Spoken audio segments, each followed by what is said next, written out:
రంగారెడ్డి జిల్లా Moinabad municipality election లో భాగంగా పెద్దమంగళారం 18వ వార్డు మరియు 26వ వార్డులో పర్యటించారు ఎంపీ కొండా విశ్వేశ్వర్రెడ్డి.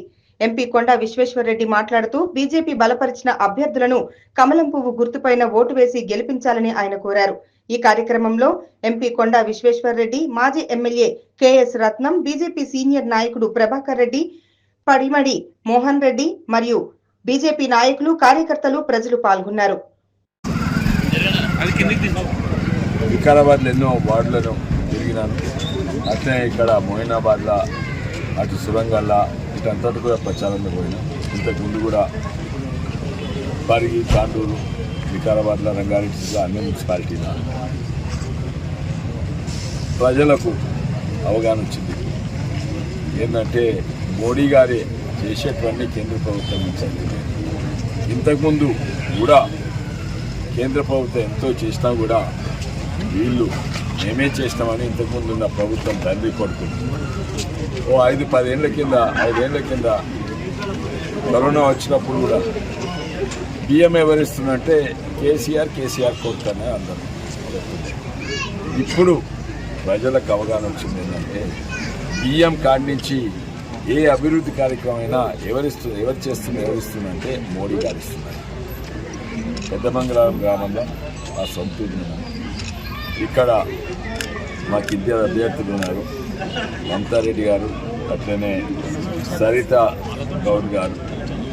నాకు నమ్మకం ఉంది వీళ్ళు తప్పనిసరిగా గెలుస్తారు. ఎందుకంటే ప్రజలకు అవగాహన ఇచ్చింది. ఇంతో అంతో ఏం చేసినా మోడీ గారే చేసిందని పాతోడైతే చేయలేదు. కొత్త ఆయన దగ్గర పైసలే లేవు. ఆయన్నే అన్నాడు చీల్చినా నా దగ్గర ఒక్క పైసలు లేదు. ఇటు చూడరాదు పెద్దమంగళారంలో రోడ్ వస్తుంది, మంచి 60 కోట్ల రోడ్ వస్తుంది. ఎవరిస్తున్నారు ఈ రోడ్? 60 కోట్ల మోడీ గారు ఇస్తుంది. కొబ్బరికాయలు ఎవరు కొడుతున్నారు?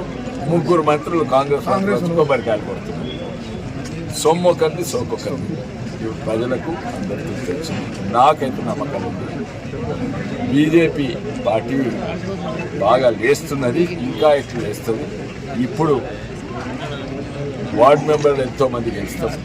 మున్సిపాలిటీలు కూడా మొయినాబాద్ మున్సిపాలిటీ, చేవెళ్ళ, శంకర్పల్లి కూడా నాకు గెలిచే అవకాశం ఉంది. అందులో మొయినాబాద్ తప్పక గెలుస్తారని నాకు నమ్మకం. ఇదే కాక ఈ తర్వాత మొన్న సర్పంచ్ ఎలక్షన్లో కూడా మొత్తం చేవెళ్ళ 3-4 ఉన్న సర్పంచ్లో 30 సర్పంచ్ అయింది. అంతకుముందు ఎంపీ ఎలక్షన్స్లో 1-2 ఎంపీలు ఉన్న దగ్గర 8 అయింది.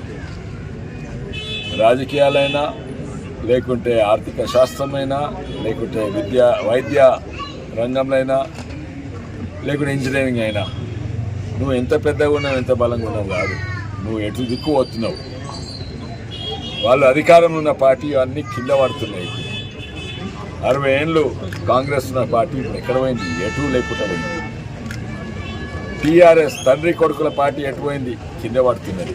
ఒకటే ఒక పార్టీ తెలంగాణలో లేస్తుందంటే అది BJP. Direction is more important. నాకు నమ్మకం ఉంది ఏంటంటే తప్పనిసరిగా ఈ మున్సిపాలిటీ అయితే బీజేపీ చైర్మన్ అవుతారు. మా ఇద్దరు అభ్యర్థులు పెద్దమంగారు నుంచి మోడీ అభ్యర్థులను గెలిచిస్తారు పెద్దమంగారు అనే నమ్మకం. ఈ గ్రామ ప్రజలకు అవగాహన ఉన్నాయి.